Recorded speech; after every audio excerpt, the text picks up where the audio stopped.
ಅಲಮಾರಿ ಸಮಾಜ ಎಲ್ಲ ಸೇರಿ ಟೋಟಲ್ ಆಗಿ 37 ಬೋರು ಡ್ರಿಲ್ ಮಾಡಬೇಕು.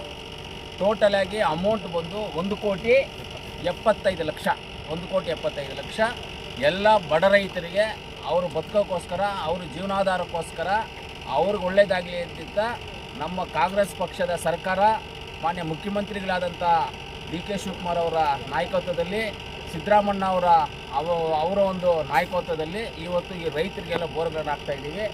ಆಮೇಲೆ ಓದ್ಸಲಿ ಇದೇ ಬೋರ್ವೆಲ್ ಕಾಂಟ್ರಾಕ್ಟ್ರಿಗೆ ಬೋರ್ ಕಾಂಟ್ರಾಕ್ಟ್ ಆಗಿ ಬೋರ್ಗಳಾಕಿ ಅರ್ಧಂಬರ್ಧ ಹಾಕಿ ಬಿಟ್ಟು ತಿರ್ಗಾ ಹಾಕಿ ಸುಳ್ಳು ಸ್ವಲ್ಪ ರಾಮಾಯಣ ಮಾಡಿದ್ರು. ಒಂದು 6 ತಿಂಗಳಲ್ಲಿ ಕಂಪ್ಲೀಟ್ ಮಾಡೋದು ಒಂದು 2 ವರ್ಷ ಆಯಿತು. ಅದಕ್ಕೆ ಈ ಸಲ ಹೇಳಿದ್ದೀವಿ, ಕಂಟಿನ್ಯೂ ಆಗಿ ಬೋರ್ಗಳು ಹೊಡಿಬೇಕು. ಬೋರೆಲ್ಲ ಕಂಟಿನ್ಯೂ ಆಗಿ ಹೊಡೆದಾಗ ಅವ್ರು ಬಿಲ್ ಮಾಡೋದಿಲ್ಲ, ಫಸ್ಟು ಆಮೇಲೆ ಬಿಲ್ ಮಾಡ್ಕೊಡೋದು. ಕರೆಕ್ಟಾಗಿ ಬಿಲ್ ಮಾಡಿ ಎಲ್ಲ ಕರೆಕ್ಟಾಗಿ ಬೋರ್ ಮಾಡಿದ್ರೇ ಬಿಲ್ ಆಗೋದು, ಇಲ್ಲ ಅಂತಂದರೆ ಅವ್ರು ಬಿಲ್ ಆಗೋದಿಲ್ಲ. ಆ ಥರ ಮಾಡಿದ್ದೀವಿ. ರೈತರು ಬಂದುಬಿಟ್ಟು ಎಷ್ಟು ಅಡಿ ಹಾಕಿದ್ದಾರೆ, ಏನು ಹಾಕಿದ್ದಾರೆ ಅಂತ ಕರೆಕ್ಟಾಗಿ ಪೈಪ್ಗಳನ್ನು ಲೆಕ್ಕ ಮಾಡಿ ಕೇಸಿಂಗ್ ಹಾಕುವಾಗ ರೈತರು ಅಲ್ಲೇ ನಿಂತ್ಕೊಂಡಿದ್ದು ಬರ್ಕೊಂಡು ಅದನ್ನು ಮಾಹಿತಿ ನಮಗೆ ಕೊಡಬೇಕು. ಇಲ್ಲಿರೋ ನಮ್ಮ ಲೀಡರ್ಸ್ ಎಲ್ಲ ಮಾಹಿತಿಗಳನ್ನ ಕೊಡಬೇಕು. ಕೊಟ್ಟ ಮೇಲೇ ಅವ್ರು ಬಿಲ್ ಆಗೋದು. ಎಲ್ಲ ರೈತರಿಗೆ ಒಳ್ಳೆಯದಾಗಲಿ ಅಂತ ದೇವರಲ್ಲಿ ಪ್ರಾರ್ಥನೆ ಮಾಡ್ತಾ, ಆಮೇಲೆ ಇವತ್ತು ನಾಗಲಾಪುರದಲ್ಲಿ ನಮ್ಮ ಗ್ರಾಮ ಪಂಚಾಯತ್ ಅಧ್ಯಕ್ಷ ಸುರೇಶಣ್ಣ ಅವರು, ನಮ್ಮ ಪಾಟೀಲು, PLD ಬ್ಯಾಂಕ್ ಅಧ್ಯಕ್ಷರು, ನಮ್ಮ ಅನಿಲಣ್ಣ ಅವರು, ಆಮೇಲೆ ನಮ್ಮ ಆಫೀಸರ್ದು, ಗ್ರಾಮಸ್ಥರು, ಹಿರಿಯರು ಎಲ್ಲರೂ ಬಂದು ನಮ್ಮ ಕೋಟೆ ಬಂದಿದ್ದಾರೆ.